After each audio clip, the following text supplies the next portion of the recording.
Hi అండి, నమస్తే. Welcome to Telugu Thadaka. ఈరోజు వీడియోలో చింతపండు పులిహోర అచ్చం గుడిలో పెట్టే ప్రసాదం రుచితో చేసి చూపిస్తున్నాను. ఈ కొలతలతో మీరు కూడా చేయండి. చాలా కమ్మగా, చాలా టేస్టీగా వస్తుంది. అమ్మవారికి ఎంతో ప్రీతికరమైన ఈ చింతపండు పులిహోరని ఈ కొలతలతో తప్పకుండా ట్రై చేయండి. వీడియో నచ్చితే మర్చిపోకుండా లైక్ చేయండి. ముందుగా 2 కప్పులు బియ్యాన్ని తీసుకొని నీళ్లు పోసి 2-3 సార్లు శుభ్రంగా బియ్యాన్ని కడుక్కోవాలి. కడుక్కున్న తర్వాత పులిహోరకి రైస్ అనేది పొడి పొడిగా వండుకోవాలి. అందుకనే కుక్కర్లో మనకి ఇక్కడ కొంచెం తక్కువగా నీళ్లు పోసుకొని వండుకోవాలి. ఇలా 2 కప్పులకి 3.5 కప్పులు నీళ్లు వేసుకొని ఎసరు పెట్టుకొని వండుకోవడం వల్ల పులిహోరకి పొడి పొడిగా రైస్ కావాలి కాబట్టి ఇలా అయితే కరెక్ట్గా మనకి పొడి పొడిగా రైస్ వస్తుంది. 2 టీ స్పూన్లు ఉప్పు వేసుకొని 1 టేబుల్ స్పూన్ నూనె వేసుకోవాలి. వేసుకొని ఒకసారి గరిటెతో కలుపుకొని కుక్కర్ మూత పెట్టి ఈ బియ్యాన్ని ఒక అరగంట పాటు నానబెట్టుకోవాలి. తర్వాత మీడియం ఫ్లేమ్లో 2 విజిల్స్ వచ్చే వరకు ఉడికించుకోవాలి అన్నాన్ని. ఒక బౌల్లో ఒక 30 గ్రాములు చింతపండు తీసుకొని చింతపండు మునిగేంత వరకు వేడి నీళ్ళు వేసుకొని నానబెట్టుకోవాలి. ఒక 15 నిమిషాల పాటు నానిన తర్వాత చింతపండుని బాగా గుజ్జంతా బాగా నలిపి తీసుకొని చిల్లుల గిన్నెలోనికి ఈ గుజ్జుని వేసుకొని చింతపండు రసాన్ని తీసుకోవాలి. ఇలా మొత్తం చింతపండు రసాన్ని తీసుకొని ఇప్పుడు 1 టీ స్పూన్ ఉప్పు, చిన్న బెల్లం ముక్క, ఒక 1/2 టీ స్పూన్ పసుపు, ఒక 5 పచ్చిమిరపకాయలు, కరివేపాకు కూడా వేసుకొని ఇప్పుడు ఈ ప్యాన్ని పొయ్యి పైన పెట్టి మీడియం ఫ్లేమ్లో కలుపుతూ దగ్గరగా అయినంత వరకు ఉడికించుకోవాలి.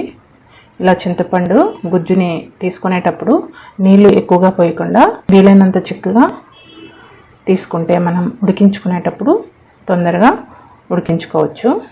చూడండి, ఇలా ముద్దలా అవ్వాలి. ఈ టైంలో స్టవ్ ఆఫ్ చేసుకోవాలి. చూడండి, అన్నం ఇక్కడ మనకి పొడి పొడిగా ఉడికిపోయింది. ఇప్పుడు కుక్కర్ నుంచి అన్నం తీసుకొని ఒక వెడల్పాటి పళ్ళెంలో వేసుకోవాలి. అన్నాన్ని చల్లారనివ్వాలి. వేడిగా ఉన్నప్పుడే ఇలా అన్నాన్ని ఒక పళ్ళెంలోనికి తీసుకోవాలి. తర్వాత అన్నం పైనుంచి నువ్వుల నూనె అయినా లేదా వేరుశనగ నూనె అయినా 1 టేబుల్ స్పూన్ వేసుకుంటే మనకి పులిహోర అనేది పొడి పొడిగా అవుతుంది.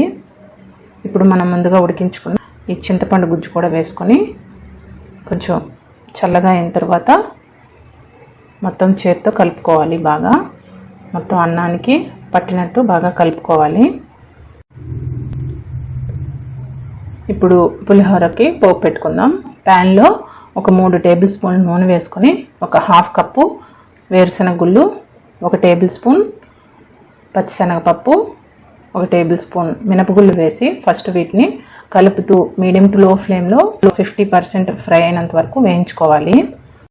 ఇలా ఫస్ట్ వీటిని వేయించుకోవాలి, ఎందుకంటే ఇవి వేగటానికి కొంచెం టైం పడుతుంది. ఒక 50% వేగిన తర్వాత ఇందులో 1 టీ స్పూన్ ఆవాలు, 1 టీ స్పూన్ జీలకర్ర, ఎండుమిరపకాయలు ఒక 3-4, జీడిపప్పులు ఒక గుప్పెడు వేసుకొని వీటిని కూడా మీడియం టు లో ఫ్లేమ్లో వేయించుకోవాలి. పప్పులన్నీ వేగిన తర్వాత ఒక 70% వేగిన తర్వాత ఇప్పుడు చివరిగా 1 టేబుల్ స్పూన్ సన్నగా తరిగి పెట్టుకున్న అల్లం ముక్కలు, కొద్దిగా కరివేపాకు, 1 టీ స్పూన్ ఇంగువ వేసుకొని ఇవి చివరిగా వేసుకొని వేయించుకోండి. ఇవి ఈ వేడికే చక్కగా వేగిపోతాయి, మంచి ఫ్లేవర్ఫుల్గా ఉంటుంది. ఇలా వేయించుకోవడం వల్ల మనకి పోపు అనేది బాగా వేగుతుంది. చూడండి, ఇప్పుడు మొత్తం అన్నీ చక్కగా వేగాయి. ఈ టైంలో స్టవ్ ఆఫ్ చేసుకొని ఇప్పుడు ఈ అన్నంలో పోపును వేసుకొని బాగా కలుపుకోవాలి. వేడిగా ఉన్నప్పుడు ఇలా గరిటెతో కలుపుకొని చల్లగా అయిన తర్వాత చక్కగా చేత్తో కలుపుకోండి. పులిహోర చేత్తో కలుపుకుంటేనే చాలా బాగుంటుంది. చాలా కమ్మగా, చాలా రుచిగా ఉంటుంది. మీరు గుళ్ళో ప్రసాదం తింటారు కదా, అదే టేస్ట్ వస్తుంది. అమ్మవారికి ఎంతో ప్రీతికరమైన ఈ దేవి నవరాత్రిలో కూడా 2వ రోజు ఇలా పులిహోర చేసి ప్రసాదంగా పెట్టవచ్చు. ఇలా ఈ కొలతలతో చేయండి, మీకు కూడా బాగా కుదురుతుంది పులిహోర.